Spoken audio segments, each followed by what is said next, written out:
Estamos aquí en la ciudad de Santiago de Querétaro para hablar de un tema muy interesante, polémico y por demás controversial. Y este es el de la religión y la política.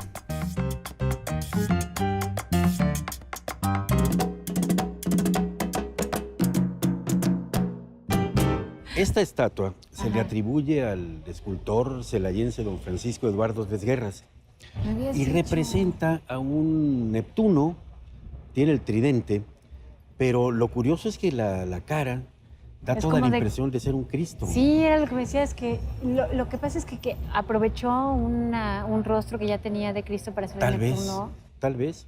Oye, y eso me hace pensar en cuestiones religiosas. ¿Por qué? No hemos abordado el tema de la religión ahora que vamos a llegar a las elecciones. Pues mira, aquí tenemos una cosa muy sincrética, ¿no? Sí, porque Neptuno nada que ver con la religión católica. ¿Qué es el sincretismo? Pues la mezcla de religiones, ¿no? La adopción de costumbres ajenas con tradiciones propias. Es que eso ocurrió en México, ¿no? Sí. La religión que trajeron los españoles de Europa, la religión católica, se mezcló muy bien con la religión que profesaban los antiguos mexicanos. Y eso dio origen a una mezcla, ¿sí?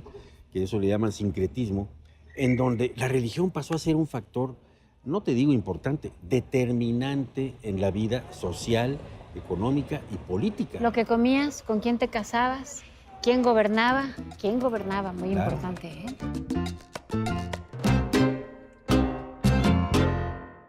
Porque estaban permeando las ideas religiosas por encima de las leyes. Entonces tenía que darse ese cambio, esa fractura, para que una cosa fuera la religión, no imponerse una forma de creencia. Y también creo que la Iglesia en algún momento empezó a abusar del poder. Creo que sí creo en la separación Iglesia-Estado. Creo que lo que es de Dios debe estar con Dios y lo que es del Estado debe estar en el Estado. El Estado quería estar separado de la Iglesia para no sentirse oprimido por esa parte. Por la diferencia de opiniones con respecto a la política. La Ley Juárez fue una ley que hizo Benito Juárez cuando era ministro de Justicia en 1855 y Juan Álvarez era presidente de la República. Esta ley fue polémica ya que a partir de ella se consideraban iguales a todos los ciudadanos, eliminando los privilegios y los fueros de la Iglesia y el Ejército.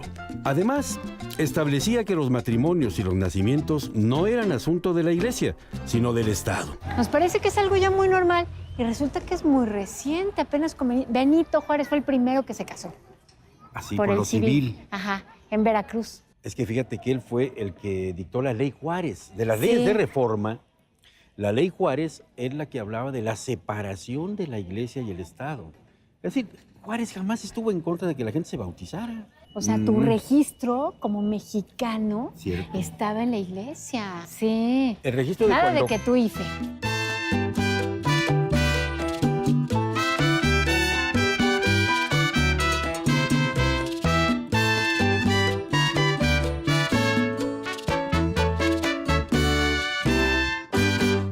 ¿Y qué tal la Iglesia, la participación que tenía en la renovación de autoridades? Hombre, la Iglesia y la autoridad eran prácticamente lo mismo. Sí. A pesar de que decían que uno era un poder temporal y el otro era el poder espiritual, eran juntitos. Sí. Iglesia y Estado. Tenía todo. Sobre vida o sea, no y solamente haciendas. tenía toda la potestad sobre tu vida desde que nacías hasta que morías, sino que tenía todo, las calles, tenía un chorro de propiedades, determinaba el futuro de las mujeres que entraban como monjas se quedaba con sus dotes. Claro, por si fuera poco, la Iglesia cobraba impuestos en la forma del diezmo, ¿no? Así es. Y precisamente la Ley Juárez, las leyes de reforma, significaba a mediados que del 19. Ese poder tenía que ser separado del poder civil. Sí. Nada contra ellos. Pero, ¿sabes qué? La Iglesia tenía otra cuestión muy fundamental, privilegios. Uno de sus principales privilegios fue el fuero en materia civil y penal, que impedía que se juzgara a los clérigos como al resto de los ciudadanos. Pero además cobraba por bautismos, matrimonios y entierros. Tenían muchísimas propiedades que no usaban para nada y cobraban diezmos y primicias. Todo eso lo prohibieron las leyes de reforma. Fue difícil entender un movimiento de separación de estos ámbitos porque ya eran pues casi 3 siglos en que la cosa había sido así, ¿no? Oye, y se fueron al otro lado, ¿eh? O sea, dijeron, no, la iglesia nada. Ya. Es más, no pueden votar. ¿Esos cómo se llaman? Jacobinos. Los jacobinos, pero lo lograron. El extremo jacobino es no solamente la separación de la iglesia, sino que desaparezca la iglesia. Comecuras. Así es. Les decían los Así comecuras. es, Se fueron totalmente al otro lado del péndulo. extremo. Y era, a ver, ni hablan de política, ni pueden votar, ni pueden ser votados, ni nos hablen porque no queremos que nos hablen. Porque, a ver, Ibabel, cualquiera somos libres de profesar la fe que queramos. Sí, sí. Siempre y cuando sea en el ámbito privado. Claro. Sí. Y eso yo creo que el Estado liberal que proclamó Juárez, sí, lo tenía muy claro. Que no era un Estado, o sea, es muy diferente un Estado laico, liberal, que un Estado Anticlerical. Clerical, claro, porque no es en contra de la ¿No es en religión, contra de la religión? sino es, a ver, cada quien su espacio.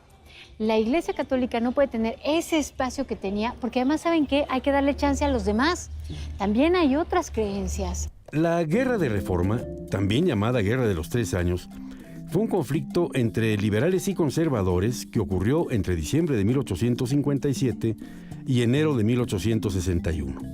Venía de una vieja disputa entre los liberales, que querían igualdad y apertura económica, y un régimen federal, y los conservadores, que querían mantener privilegios, un gobierno central. La guerra explotó por la Constitución Liberal de 1857 y las leyes de reforma, y la ganaron los liberales. Oye, pero costó sangre, ¿eh? Sangre. La guerra de reforma. Y fue injusto de parte de los dos lados, Claro. la verdad. ¿Sabes cuál fue uno de los gritos de los conservadores en la guerra de reforma? Religión y fueros. Sí. Entonces, porque claro, eran siglos literalmente de estos privilegios que no era de pensar que fácilmente los iban a entregar, ¿no? Claro. Y como tú dijiste muy bien hace rato, era una cuestión de separar, nada más. Sí, Porque sabes que el derecho que todo mundo tiene a profesar la fe y la religión que quiera está garantizado por la Constitución en un Estado Sí. laico.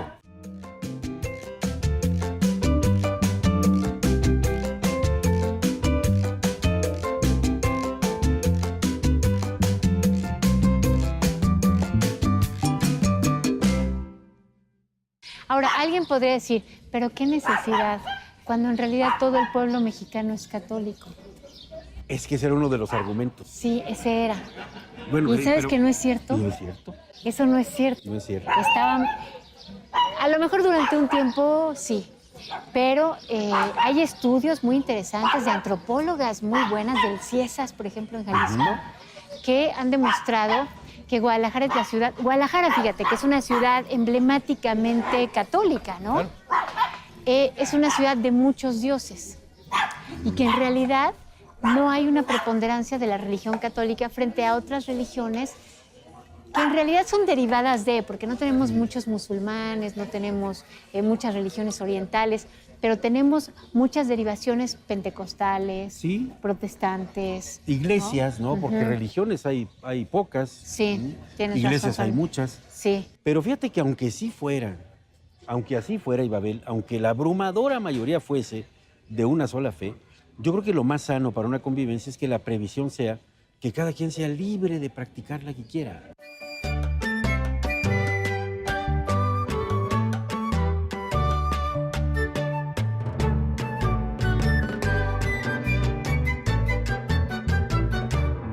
Y las leyes además están muy atentas a que desde el púlpito, como se dice, no salgan indicaciones de carácter político. Es un persuasiones. delito. Ah, es delito. es un delito electoral. Eso sí sigue. A ver, platícame. O sea, si un sacerdote desde el púlpito empieza a decir, miren, les voy a decir que es pecado que voten por el que tiene esos colores, delito. O incluso que en su calidad de ministro de un culto no puede hacer política tampoco, ¿no? No, no pueden hacer política. Ahí sí En no. su calidad de ministro de culto. Sí. Porque yo estoy de acuerdo Pero con es un eso. poco la misma prohibición que puede tener un profesor para obligar a sus alumnos, Ujú. un empresario para obligar a sus empleados. Si no votas... un líder sindical para obligar a los obreros que estén agrupados en ese sindicato. Nada de eso se puede. Y ahora, bueno, hay algunos candidatos que han abordado esos temas y que tratan de separarse personalmente del tema para decir, bueno, pues es que yo creo en algo, pero ese es mi asunto. Es que así está previsto. Ajá. Yo, A ver, explícame cómo está esa separación. En mi vida privada, tú puedes profesar la fe que quieras, ¿sí? Es más, te decía, ese derecho que tú tienes, la Constitución lo defiende. Así Pero es. que nadie quiera hacer proselitismo, que se llama, para que todos los demás piensen como él. O crean en lo mismo.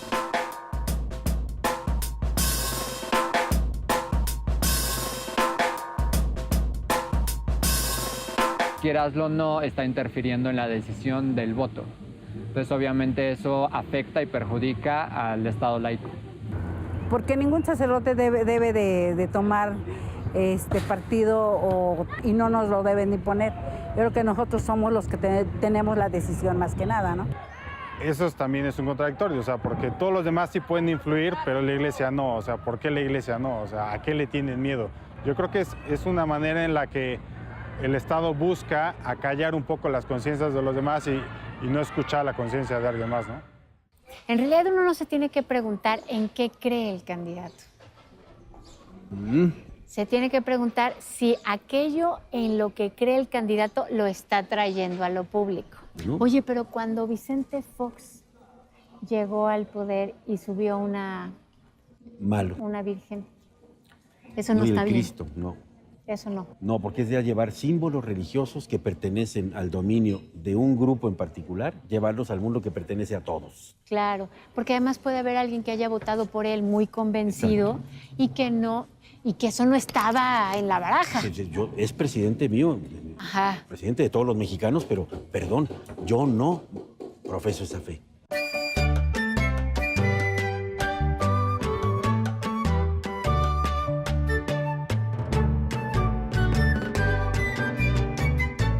Gracias por acompañarnos Qué bueno que estás con en esta nosotros. reflexión, porque creo que es importantísimo darle lugar, que a lo mejor hay que darle en política, ahora que estamos en tiempo de elecciones, a las iglesias en general o al aspecto religioso. Yo pienso que no deberían tener participación electoral.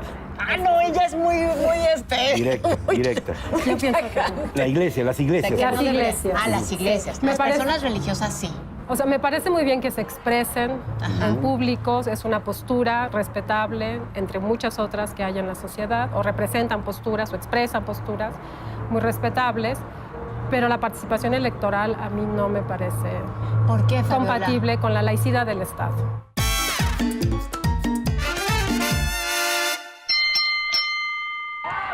No me parece bien que se hayan separado. O sea, yo siento que realmente el Estado debería estar supeditado a la Iglesia. Tiene una misión superior, ¿no? Que es velar por el bien de las almas. Y el Estado tiene que velar por el bien de los cuerpos, ¿no? El fin de la Iglesia es superior y el Estado debería estar supeditado al de la Iglesia. Entonces, digamos que aquí en la sociedad mexicana, pues la religión católica, la verdad, somete más al individuo. Entonces, por lo mismo, sí debe haber una separación. En mi opinión, sí. El poder de la iglesia era tan grande que opacaba el normal poder que tenía en esa instancia. Siento que separarlos fue la mejor elección. ¿Y por qué no deben de participar electoralmente? ¿Te refieres a votar? No, el voto desde luego. Ah, ok. No. Yo ya me había escandalizado. No, yo no pensaba vayas como... tan lejos. como candidatos a Ya, puestos de elección popular. claro. No, por supuesto, es un derecho ciudadano. Ah, ok. Claro que pueden votar. Oye, por Fabiola, supuesto. pero ¿por qué no deben de ser candidatos? Explícanos, ¿por qué? Por el carácter laico del Estado. O sea, hay razones históricas, hay razones actuales. O sea, un Estado laico es un Estado que se declara completamente separado de la religión, pero es un Estado también en donde los ministros de los cultos no pueden ocupar cargos de elección popular. Claro. Porque eso atenta contra esta separación entre el Estado y la religión o entre el Estado y las iglesias.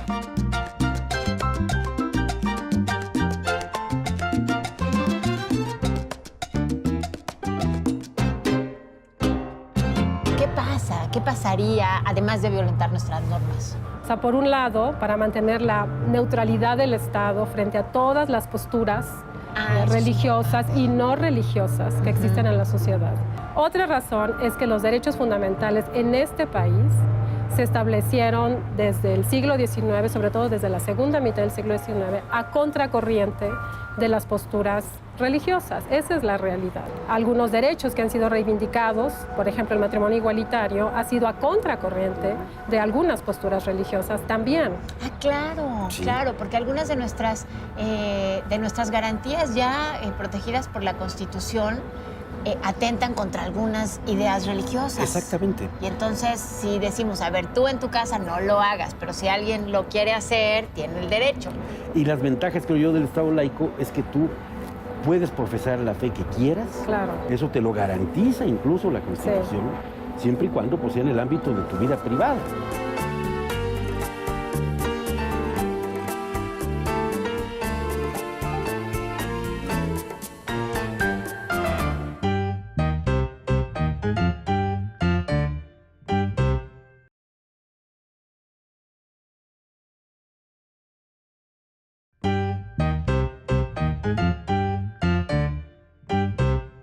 Sigue siendo. Tú señalabas, Fabiola, un peligro, ¿no? De que, oye, bueno, cuando le abres la sacristía a las iglesias, se quieren pasar del púlpito y llegar a ámbitos mayores, porque todos sabemos que casi todas las fes son proselitistas, ¿no? Sí. Entonces quieren que sean las únicas con exclusión de todas las demás. Sí, ese es un peligro, porque cuando las organizaciones religiosas quieren usar las instituciones del Estado para hacer su propio proselitismo, para avanzar su propia agenda religiosa, ese es el problema. Tras la legalización del matrimonio homosexual en agosto de 2010, el semanario Desde la Fe de la Arquidiócesis Primada de México publicó una entrevista en la que el vocero de esa institución recomendaba no votar por partidos como el PRD.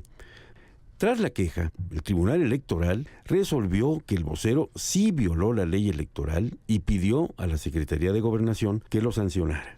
A veces me llama la atención que algunos candidatos que no son ministros de culto, que no están dentro de una iglesia católica, pero que son muy religiosos, traen algunos elementos de su fe a la contienda. Entonces puede ser desde una cruz, un estandarte con la Virgen. Invocar a Dios. Ajá.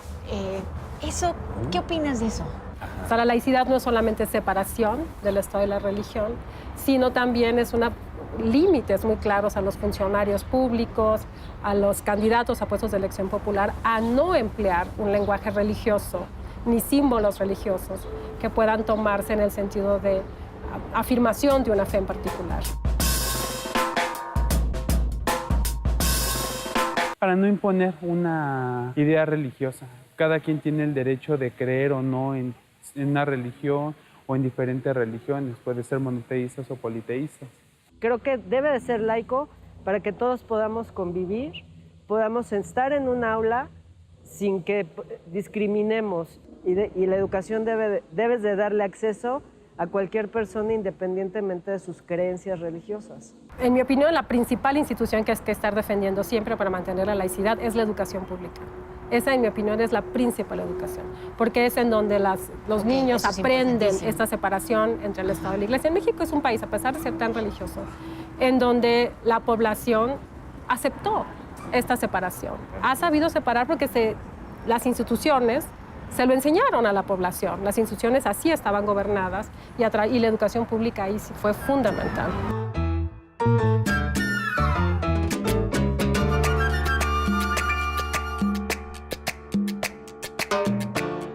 Digo, en los procesos electorales, lo que está sucediendo actualmente, hay que participar, organizarse como sociedad civil. Y no votar por un ministro. A ver, detéctelo. Lo ven a un lado de un candidato, no voten por él. Ya.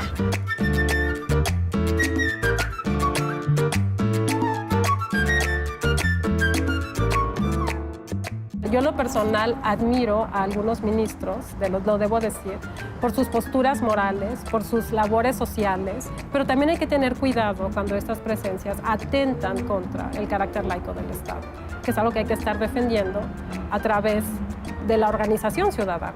O sea, los que no estén de acuerdo con lo que está sucediendo se tienen que organizar.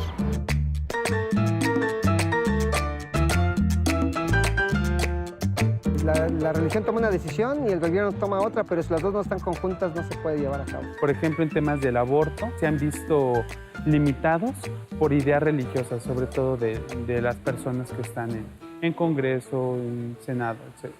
Los gobernantes no tienen que ser ateos. No, desde luego que no. Pueden profesar la fe que quieran, pero en privado. Ese es uno. Dos, los ministros no deberían de ocupar un cargo público. Y tres, se han abierto las puertas para que los ocupen. Sí. Y eso es peligroso. Y ese era un poco tu temor, ¿no, Fabiola?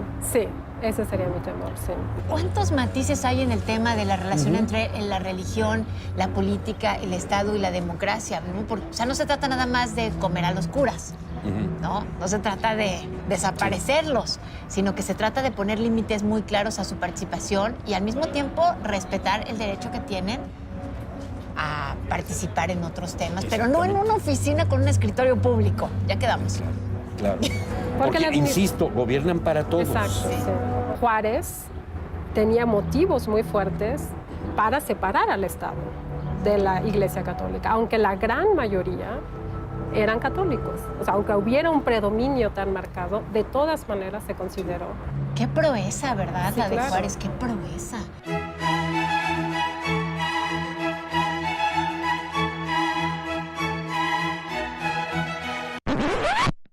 Niñas, Juárez no debió de morir, ¿verdad? Como dice el danzón. Juárez no debió morir. No debió de morir. O debería revivir. O debería de revivir.